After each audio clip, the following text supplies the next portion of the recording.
We are in Birmingham, Alabama. It's the World Games, and this is Sports News.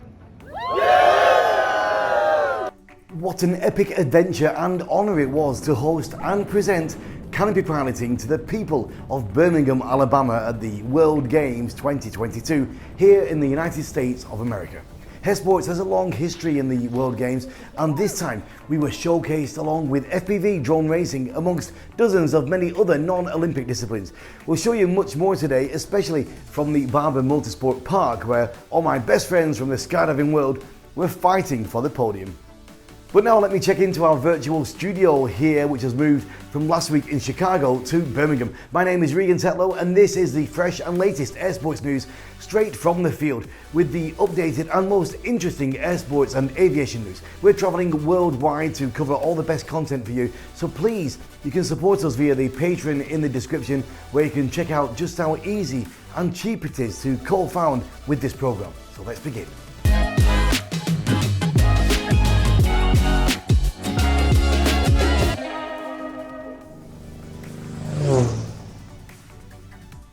Before we move to the final results of both aviation disciplines here in the USA, first of all, let me show you a short report of my job here at the World Games at this purpose-built arena with 34 of the best canopy pilots on the planet.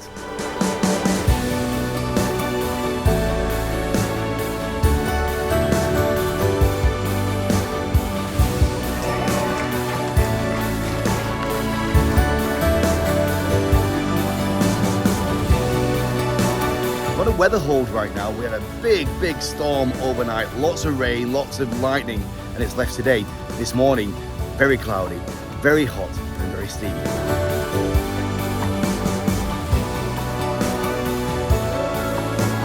Everything's working and the pilots are in the sky.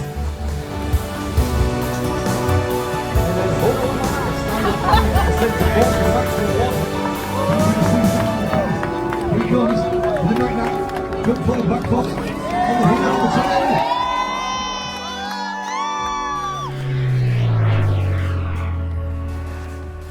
My first special guest interview comes straight from the location of the canopy piloting competition at the World Games 2022.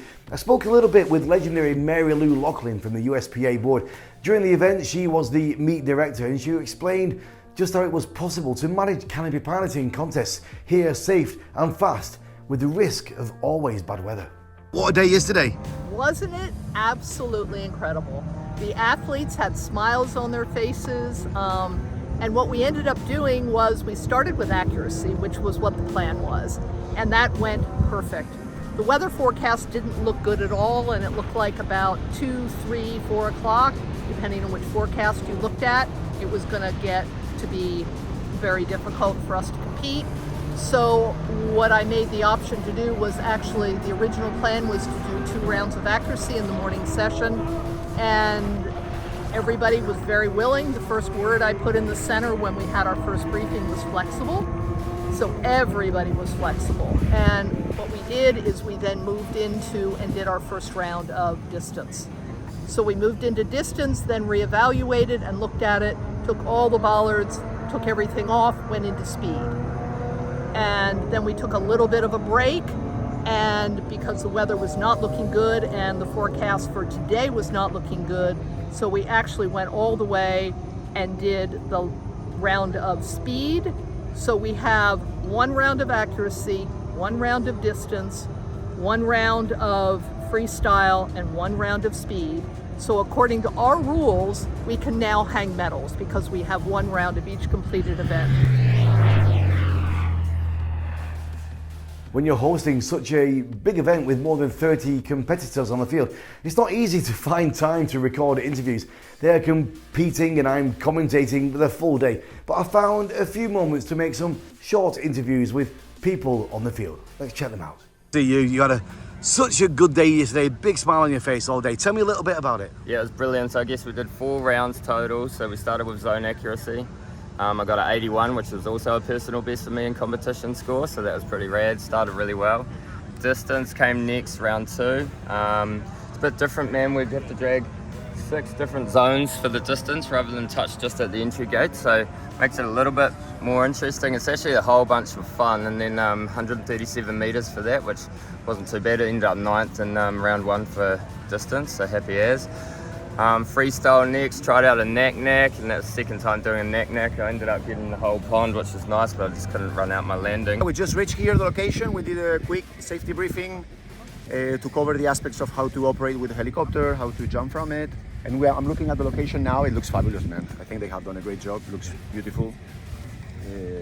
Excited to go up as soon as we can in that beautiful helicopter right there. How did you get involved in this event? Larry Hill called me, needed a helicopter, and I guess I have helicopters, so, and I have skydiving experience, you know. We jump out of the helicopters a lot at the ranch, and so we did the Paris ski meets back in the 80s and 90s and 2000s. So here I am, Alabama, in the winter time. And Billy, the ranch really up there at the very beginning of swoop competitions, right? We started it. Yeah. I spoke with all these people here just a little bit longer, so if you want to check out the full-length interviews, you can do so on our Air Sports Promotion YouTube channel. And please, don't forget that you can co-found all our Air Sports channels via the Patreon link in the description. We really appreciate any kind of help, liking, sharing and subscribing as well. And we really need your help to keep continuing bringing this work just for you. Okay, so the canopy piloting event is finished. Let's give you the results as they stood at the end of the competition. Taking the bronze medal, UAE Abdulbari Kubaisi. Silver goes to Nick Batch from the USA, and the winner of the World Games 2022 from France, Cedric Vega Rios.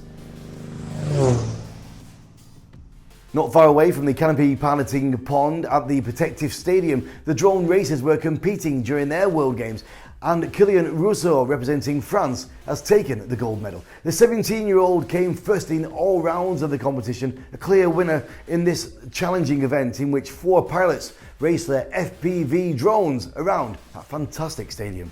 The second on the podium was Pavel Zazagak, and third, Spaniard Alexandro Zamora. Rousseau's gold medal is not his first. He was champion in the Drone Racing World Cup in 2018. Silver medal winner Lazarak, aged 19, is not new to the podium either. He gained a bronze in the FAI World Drone Racing Championships 2019. Despite being just 14 years of old, Zamora is likewise no stranger to success, having gained an impressive 4th place in the 2017 Drone Racing World Cup. Congratulations, guys. One of the first views from NASA's James Webb Space Telescope, showing the deepest and sharpest infrared images of the distant universe to date, was officially released to the public on Monday. Taken by the telescope's near-infrared camera, the picture is a composite put together from images collected at different wavelengths over the course of 12.5 hours. According to NASA, it shows the galaxy cluster SMACS 0723 as it appeared 4.6 billion years ago. Thousands of galaxies, including the faintest objects ever observed in the infrared, have appeared in Webb's view for the very first time. Now hold on tight, guys. This slice of the vast universe covers a patch of sky approximately the size of a grain of sand, held at arm's length by somebody on the ground. Absolutely incredible. And we already know the winners of the FEI Young Artist Contest Winners 2022, with the leading topic being Design Your Perfect Aircraft. Let's take a look at the children's imaginations of how our future in aviation might look. The imaginations of this year's entrants to the 2022 FAI Young Artists Contest were inspired by the wonders of nature and human innovation to create a vision of something they would like to see in the sky. A total of 9 countries, China, India, Latvia, USA, Japan, Finland, Lithuania, Poland and Switzerland, put together works from their respective national competitions. Haruto Haruyama from Japan won the junior category. In the intermediate, first place was Michelle Lee from the USA, and the senior class, Ruka Oye from Japan, took the first place. Okay, let's move on to our Hall of Fame section.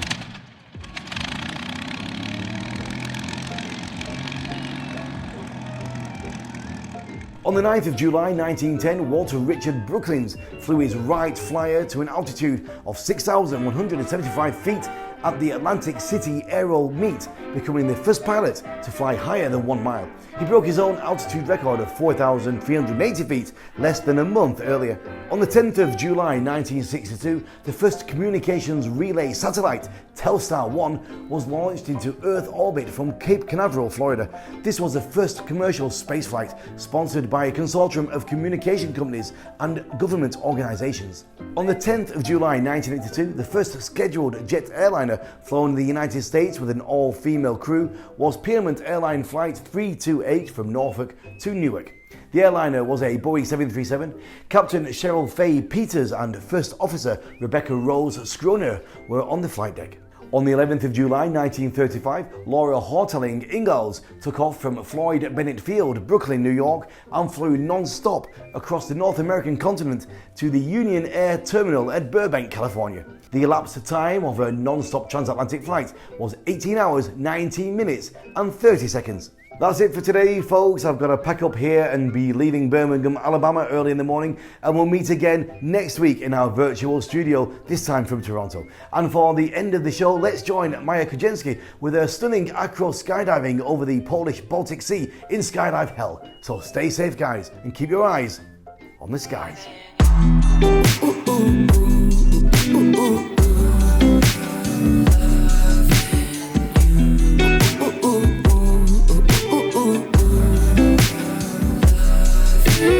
You.